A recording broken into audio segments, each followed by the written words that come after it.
good, yeah. Sorry for yesterday evening, because, you know, at the red carpet, we were standing there talking.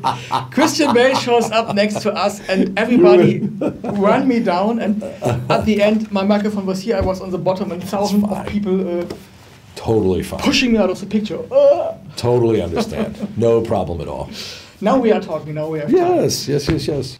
What a great movie. Let me say that, and I think that's how a movie should be. Because looking at the transformation of Christian Bale, it is Dick Cheney. It's not Christian Bale anymore. Yeah. This is. I take my hat off. This is the art of filmmaking. So how easy or how difficult was it for you bringing this all together? Well, you know, I mean, the key was getting Christian to commit to it, because obviously he and Amy Adams are the center of the movie. And it was an incredibly challenging process to get the makeup, the prosthetics, the weight gain, but even more so, the psychological research, the underlying understanding of Dick Cheney. These performances were really the bedrock of the movie. And then on top of all of that, we had to recreate 5-6 decades of American history. So it was a very challenging movie. Mm. And if you're looking at the transformation, what was your first thought when you see Christian Bale in his makeup?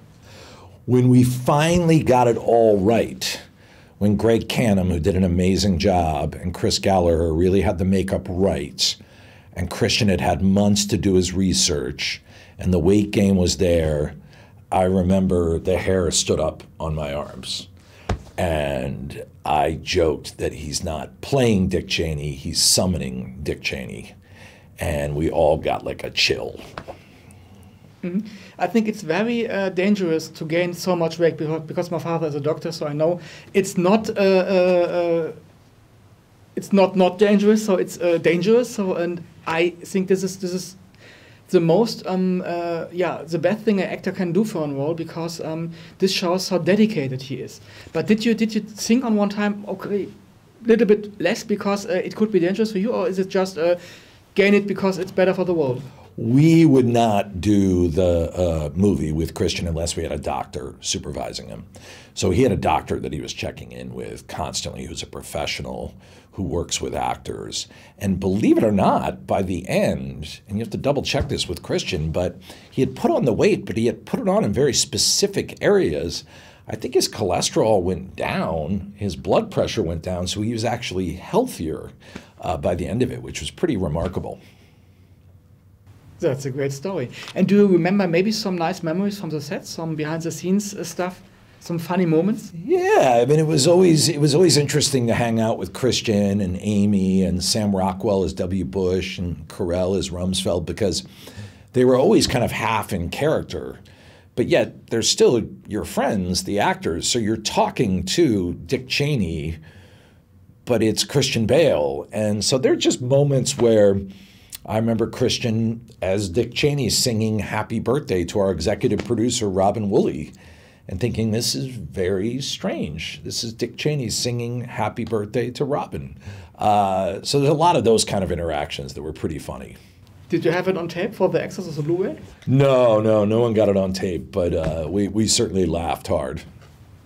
Did we have still time, or is it over? Yeah, we have like 2 minutes left. Ah, okay, because I just see a hand in the dark. It's so dark. When you are looking at all this great ensemble, I mean, Sam Rockwell as George W. Bush and Steve Carell as Donald Rumsfeld. I mean, when you watch this movie yourself, I think you have seen it maybe 10,000 times in the editing room. Mm-hmm. Could you still laugh, or how is it for you watching the movie again in the theater? It's always exciting. I love watching the movie with a real crowd. And every crowd has a different reaction. There'll be laughs in different places. There'll be emotional responses in different places, especially when you're talking about traveling around Europe. I mean, you're talking about the difference between screening the movie in Los Angeles versus Berlin versus Paris. I mean, it's a very different reaction. So that's especially thrilling for me. Mm-hmm.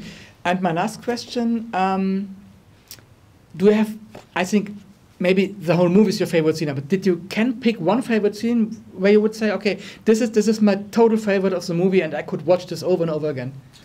I love, obviously, a lot of the scenes, but I love the scene where Cheney finally comes to meet George W. Bush to talk about being vice president, and Bush has no idea who he's just invited into his office. He thinks it's an experienced guy who was friends with his dad, but he has no idea. I just think that scene is so loaded. Okay, I hope Dick Cheney will see the movie That'd be sometimes. nice. Yeah. Thank you so much for taking the time. All the best.